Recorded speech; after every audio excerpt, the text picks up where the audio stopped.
Thank you for joining us this session. My name is Caitlin. I'll be your moderator. For our first half, we have Alexander, who is the Director of German Language and Cultural Studies. He'll be presenting project-based learning in today's online environment. And as a reminder, you can use the live Q&A option to ask the presenter a question and use the discussion forum to talk amongst yourself. Thank you and enjoy. Okay, thank you very much, Caitlin. I'm not sure if there are any, because it is online, I do not see much, if there are any attendees in my room. Team. Okay, wonderful, because sorry guys, I do not see you. Wonderful. So let me briefly introduce the context of my presentation.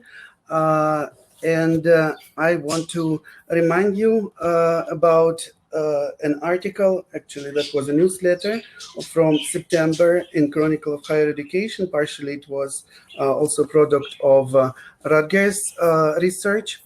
That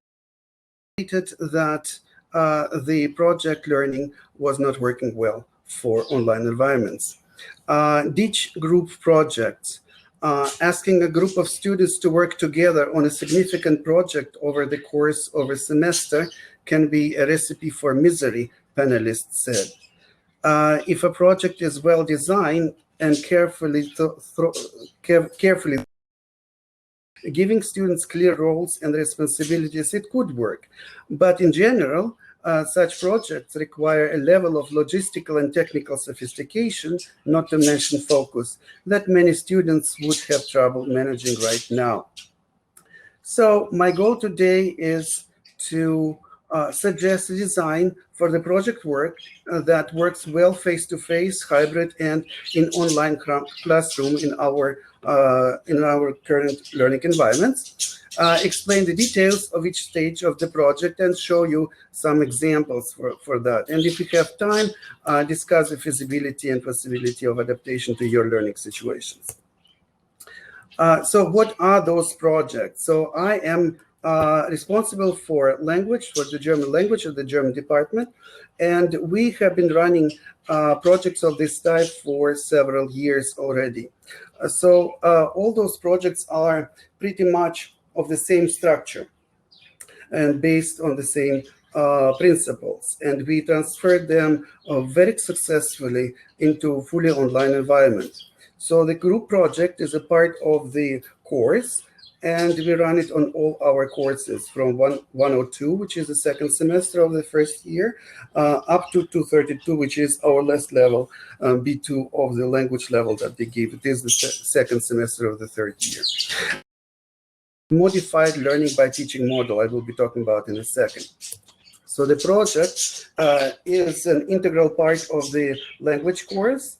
And of course, it has a part of course grade depending on the course. And the length of the project is the whole second half of the semester, which means that now in our language classes, we have just started those projects.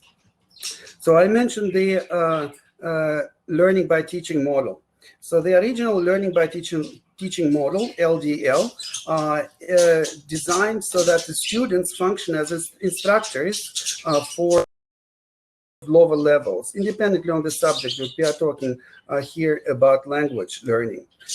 And by doing that, by functioning as teachers, students develop their own language skills and competences. The main problem with this is that in real life implementation is rarely possible under our university settings with groups and so on. It is really difficult. It was difficult during face-to-face times, and it is impossible now during online times. However, we have been developing the modified learning by teaching model, mLdL, where students prepare language learning materials for other students, for the students of lower levels. And by doing this, they develop their own language skills and competences. It was originally developed by us for face-to-face learning, but then we implemented it very successfully for blended learning, for hybrid courses, and it is very suitable for online learning, and it has been very successful for our situation right now. So there are several stages of this project. It is very well structured. It is not technically sophisticated, but it is very well structured so that students know exactly where they are. So first, the project is introduced right after the midterm, and then students prepare stage 0. They prepare, they choose, they create a website using one of the free platforms. Then on first stage, they work with the text. On the second stage, they work with audio files, creating the audio. And on the third stage, they work with grammar exercises, language specific, right? So important points about these projects are the following. Tasks or the parts of what students do are flexible and adaptable to the level, age, and interest of students. They are actually adaptable to many other subjects beyond the languages. Students have a choice in choosing the topic for their project, and they have the sense of responsibility. They work together, 2 or 3 students normally, and they are responsible for the whole project. There are multiple ways to provide feedback and correction from the instructor, and also those materials are used and discussed right in classroom. The level of technological sophistication is low because students are using one of the pre-made platforms that everybody pretty much nowadays knows how to use. It is Wix. Well, there are several of those. I'll mention them a little later. It fosters collaboration, and it develops, obviously, language skills because it is language that the students are working on. It can be, if it is in any other subject, it can be developing the competences or knowledge in that particular subject.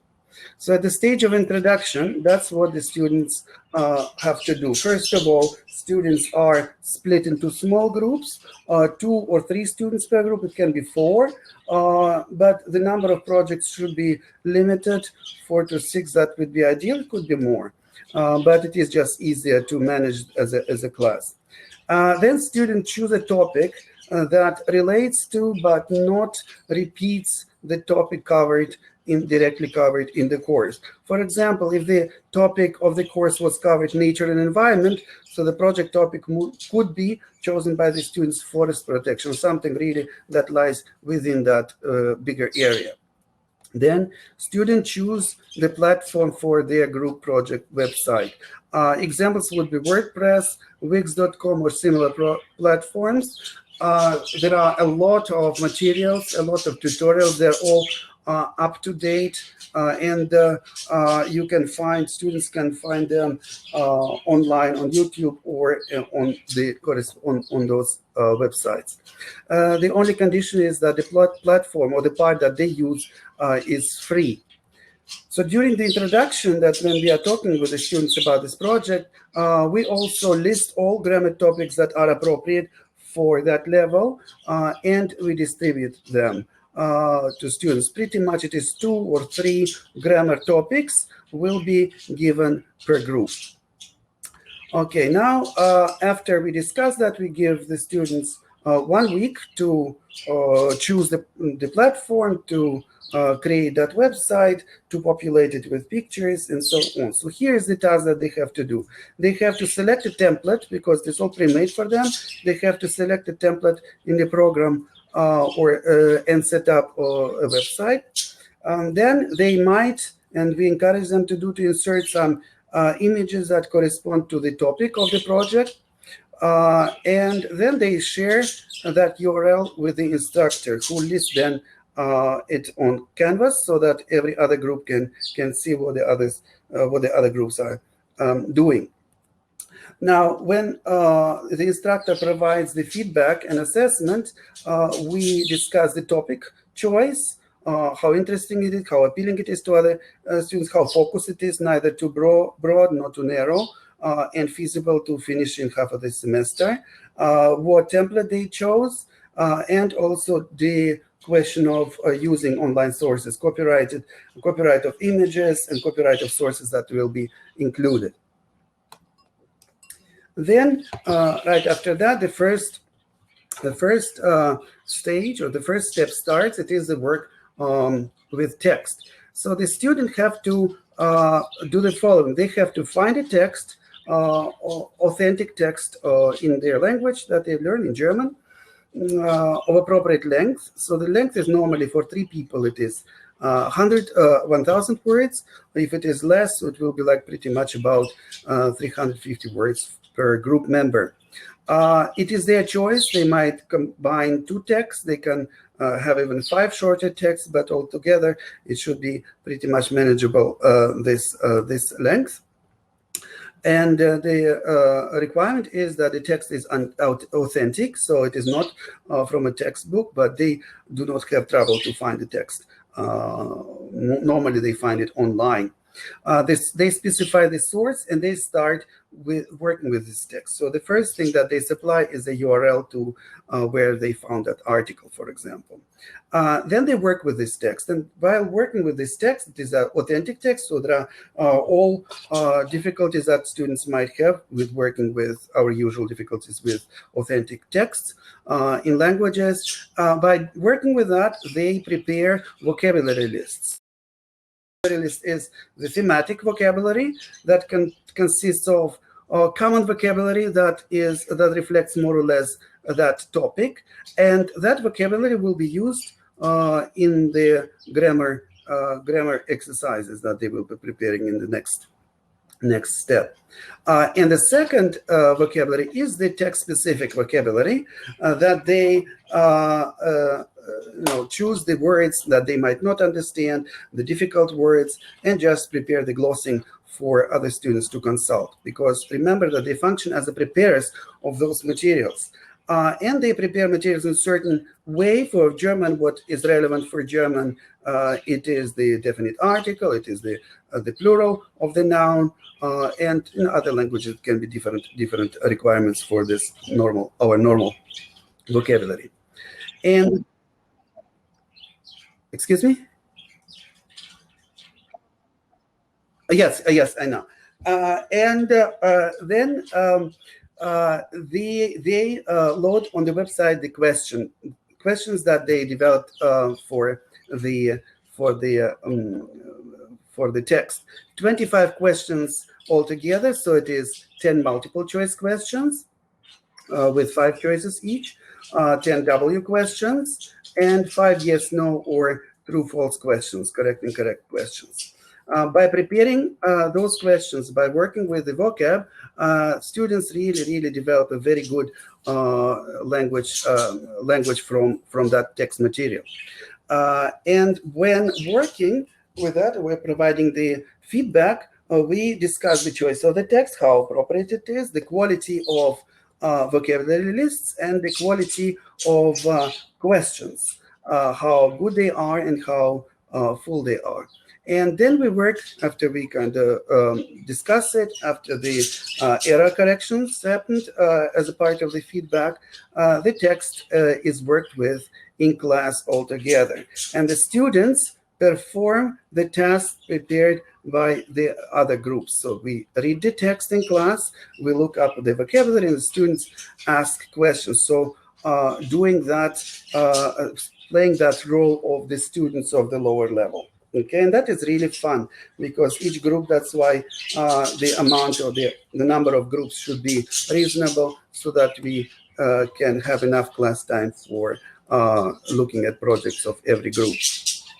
The second stage is with audio. So the student prepare an audio file. So each student 1 minute file or altogether 3 minutes. It is short. However, it is not easy. Quite often students have to redo those texts because of the quality, and then because it is them who prepare those texts according to a topic, and then they prepare the questions about the text. Again, 3 multiple choice, 4 specific questions, and 3 yes/no questions. And then they upload for me as an instructor the transcripts of their audio text that they wrote and the answers for questions. And what happens in class, or we give that as a homework, we will assign to answer those questions by the other students. That's why the quality of audio, pronunciation, grammar and questions should be discussed in each group separately as a feedback. And in class, as groups or separately, students work with those texts and answer those questions. And the last task is to prepare the grammar exercises according to the topic, using the vocabulary that they already developed from the text. And it is the most sophisticated, most challenging part for the students to prepare 3 exercises per group of 10 sentences each exercise on the chosen grammar topic. And it is difficult because, well, first of all, because grammar is not necessarily would be there already 100%. It is, after all, a foreign language learners. And second, students have to understand what is required from each exercise. Sometimes it is very difficult when students substitute the grammar by vocabulary and so on. So each of those exercises should be thoroughly discussed as part of the feedback. And of course, the restrictions or the requirements would be that the content of exercises is linked to the project topic, and then the students in class, we do these exercises all together. So I want to share with you 3 projects from last semester. It is the projects again, we have that in intermediate level and advanced level, but this is from 3 projects from our, and I will open the browser, I guess, with those, with our students just started the second semester of language learners. So the topics that they chose were family, travel, and Europe. And travel and Europe are the topics connected, students connected them with the current situation, with the coronavirus situation. So let me quit now this and share with you the other browser. Okay, I hope I can open it. Just give me a second.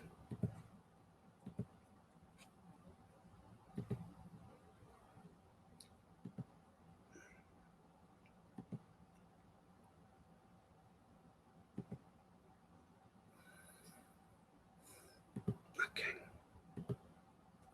So these are the 3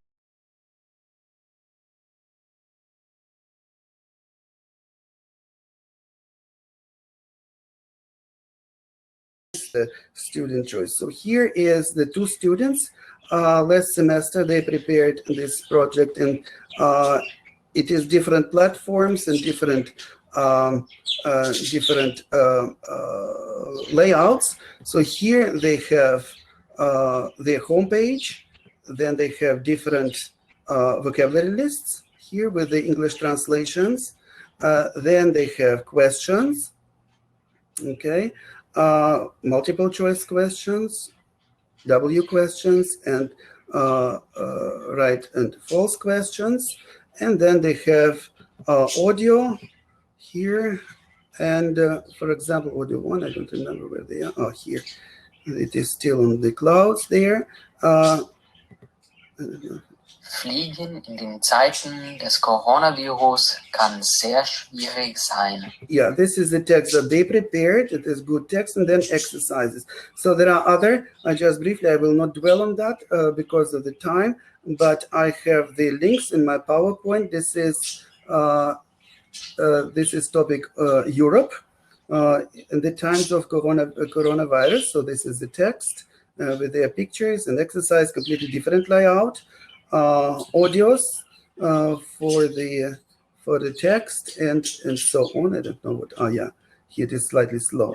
And the first topic was family, and this is the text that they chose, and also all exercises here that they do. Okay, so that's pretty much what I wanted to share. Just summarizing, I would say this structure works based on the modified learning by teaching model. Works very well. It works really very well in face-to-face and blended instruction, and it is very, very smooth in transition to our online, completely online environment. And if you have any questions, I'm ready to answer your questions. So thank you very much for listening to my presentation. Alexandra would like to know if you have a link to your presentation. There is not, well, there are 3 links of students' projects, but my presentation is not linked. It is on my hard drive. However, I will send it to the conference, and Caitlin, if you could provide the link to my PowerPoint, yes, then it would be absolutely wonderful. yes. I will send right after today's conference. Okay, yeah, so recordings will be available on the website, and we can attach the presentations along with that. Yeah, and I attach the presentation. Okay. So